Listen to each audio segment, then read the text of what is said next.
Hi again everyone, Chris Tisdell here again. Thanks for tuning in. In this presentation, I'm going to continue my series of videos, my live streams about mathematics. And in particular, in this presentation, I'm going to show you how to calculate a partial derivative of a function using the chain rule. Okay, so let me share an example with you and we can get down to business.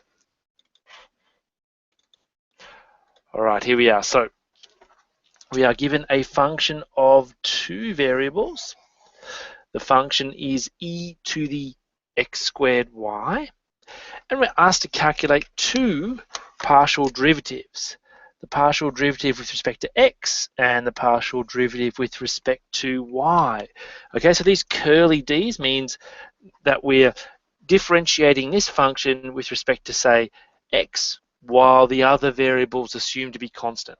This one, we differentiate this with respect to y, keeping the other variable, x, constant. Now, some of you may be able to look at this and just write down the answer. Oh, yes, I can write down dz dx and I can write down dz dy. No problem, okay? If you can do that, if you can just write down the answer, then you should, okay? But sometimes it takes a little bit of practice to get fast at these problems. So I'm going to show you a way of doing this problem using the chain rule, and then I'll explain how you can sort of do a few shortcuts and things like this. Okay, so we have essentially a function inside a function here, or a function of a function. There's the x squared y function, and then there's the exponential function. Okay, so I'm going to let u be this inside function, if you like, okay, for want of a better word. So u is going to be a function of two variables. It's going to be x squared y. So in that case, I replace x squared y with u, and I'll get z equals e to the u, okay? All right, so if we're going to apply a chain rule here, what do we do? Well, let's look at the dependencies on the variables here, okay? Now, z depends on u in this setup, and u depends on two things, x and y. All right, so what we're going to do is we're just going to draw a little simple tree diagram explaining those dependencies, because that is how we can derive the chain rule. Okay, so let's write that in. Z is a function of u here, so I'm going to draw a little connecting line like that, and u depends on x and y, so u is a function of two variables. So think of u as like an intermediate variable here.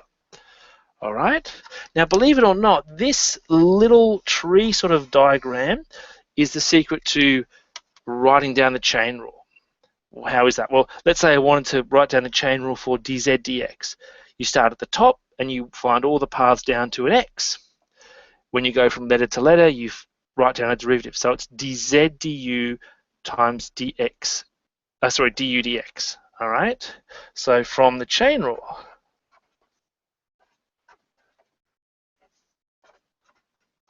okay, let's say I wanted to calculate dz dx. It's dz du times du dx.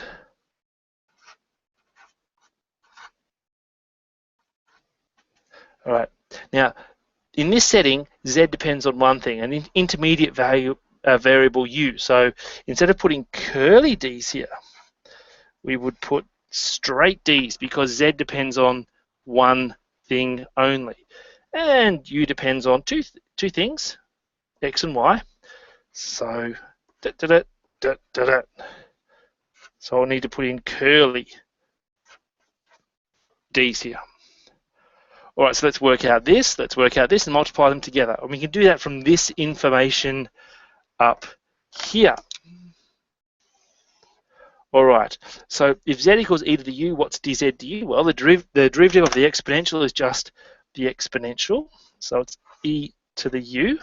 And what about du dx?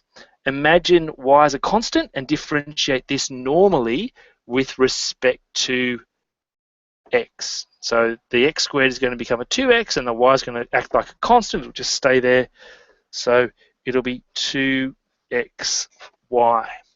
Let's write this back in terms of x's and y's. Remember, u equals x squared y. So I can, let's say, put this at the front. I'll get 2xy e to the u, where u equals x squared y. Okay, hopefully you can see that all right. So that's dz dx, all right? Now, if you're watching and you say, oh, come on, Chris, I could just write that down. Let's look for a fast way to write that down then, okay? All right, you can see here, basically what's happened is, when we've differentiated this with respect to x, we've taken the derivative of what's up here with respect to x, the partial derivative, brought it to the front and multiplied by what we already had. Okay, so the derivative of what's inside the exponential function, if you like, has been brought to the front and multiplied through by the original function. That's exactly what this is. So that's a quick way of doing it without invoking the chain rule. Let's do the other derivative now, dz dy. Well, it's the same thing, but we want to start at the top and go down all the roads that lead to a y. When we go from letter to letter, we form a derivative. So there's one way to get to a y.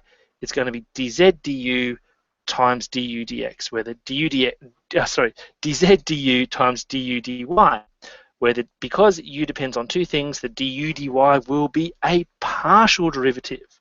All right, so this is the dz dx. Let's do dz dy. Okay, so it's going to be dz du again, straight d's, because in this setting, z depends on one intermediate variable u, times du dy. All right, so let's dz du is e to the u, because if we differentiate e to the u with respect to u, we get e to the u. What about du dy? Let's go up here. Imagine all the x's are constant this time, and differentiate with respect to y. Well, I've got something like a constant squared times y. So if I differentiate this, I'd just be left with this constant squared, which is x squared. All right, so let's put everything back in terms of x and y. So u is x squared y. I'd bring this to the front, and I'll get something like this. Okay. All right. Now again, some of you are probably thinking, come on, Chris, I could have just written down the answer then. Stop wasting my time. Well, let's have a look to see if we can write down the answer quickly for that one. Okay, well, you can see it's basically the derivative of what's up here with respect to y just brought to the front and multiplied. Okay, so the derivative of what's up here in the exponent with respect to y is brought to the front and just multiplies through by the original function. Okay, so there are two derivatives. Now, the good thing about drawing this picture is the following. This picture is scalable. The method here is scalable. If you had, say, u was a function, if z was a function of 3 variables, you just have another extra bit there. You can do this for any number of variables and intermediate variables. So it's a powerful, powerful method. Okay, but once you get good at these, a bit more experienced in these problems, you can probably just write down the answer for these things. Okay, so the chain rule is kind of like using a sledgehammer to crack a nut, but you want to know how it works. Okay.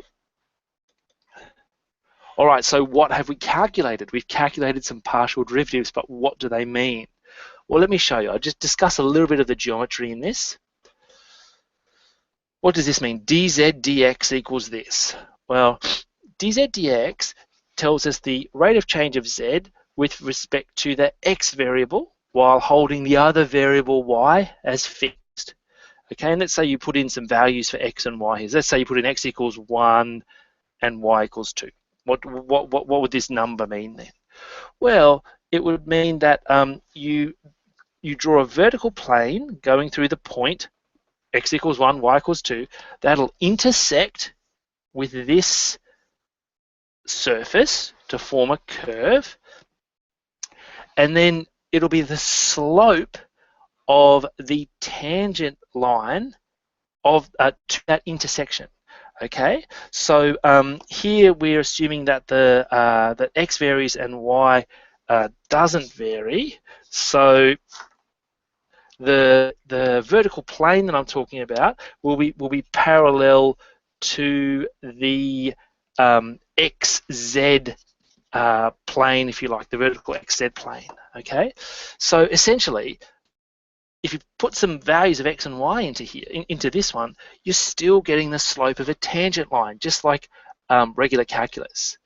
The trick is, though, that that tangent line and the slope of that tangent line lies in a special vertical plane that's either a parallel to the xz plane or the yz plane, depending on which derivative you want.